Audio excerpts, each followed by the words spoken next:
TV9 Bharatvarsh पर ज्योतिरादित्य सिंधिया का exclusive interview हम आपको दिखाने वाले हैं। फ्रंट में ना दिखने के सवाल पर सिंधिया ने क्या कहा है ये जानिए। उन्होंने कहा कि मुझे नेम प्लेट की चाह नहीं है, लोगों के दिलों में जगह होनी चाहिए, ये कहा है ज्योतिरादित्य सिंधिया ने। और ज्योतिरादित्य सिंधिया क्योंकि मध्य प्रदेश में उपचुनाव है, 3 नवंबर को वोट डाले जाने हैं, उसको लेकर पूरा जोर लगा रहे हैं क्योंकि अभी हाल ही में बीजेपी में आए हैं। उन पर बहुत जिम्मा है कि जहां उपचुनाव है वहां वो बीजेपी के कैंडिडेट्स को जिताएं।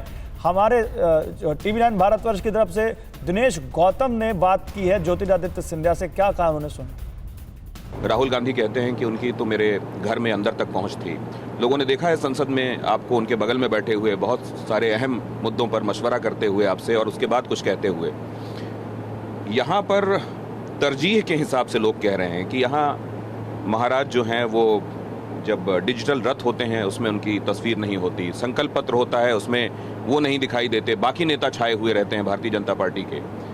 इसको आप कैसे लेते हैं? देखिए, पहले तो मैं कहूँ कि मेरा नाम ज्योतिरादित्य सिंधिया है। जिस शब्द का आपने प्रयोग किया वह अतीत का शब्द है। जहाँ तक आपने प्रश्न पूछा रथों पर चित्र का, स्टार कैंपेनर की लिस्ट में सूची का, मैं किसी नेम प्लेट के खोज में नहीं हूँ अपनी ज़िंदगी में।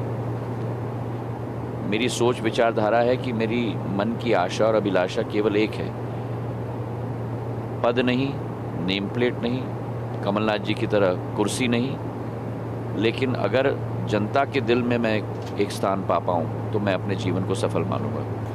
तो सिंधिया को आप सुन रहे हैं, ज्योतिरादित्य सिंधिया का एक्सक्लूसिव इंटरव्यू आप देखेंगे थोड़ी देर में टीवी9 भारतवर्ष पर। लेकिन प्रज्ञा ठाकुर के बयान पर भी हमने उनसे बात की और प्रज्ञा ठाकुर के बयान पर सिंधिया ने प्रतिक्रिया दी है। उन्होंने कहा वो सांसद हैं और उन पर केंद्रीय नेतृत्व ही जवाब देगा। यानी एक हिसाब से बचते नजर आए साध्वी प्रज्ञा के सवाल पर। हिंदुस्तान सबका है, सबको बराबरी का हक है, ये कहा है सिंधिया ने। और हमारी वसुधैव कुटुंबकम की परंपरा है, ये सिंधिया की तरफ से कहा गया है।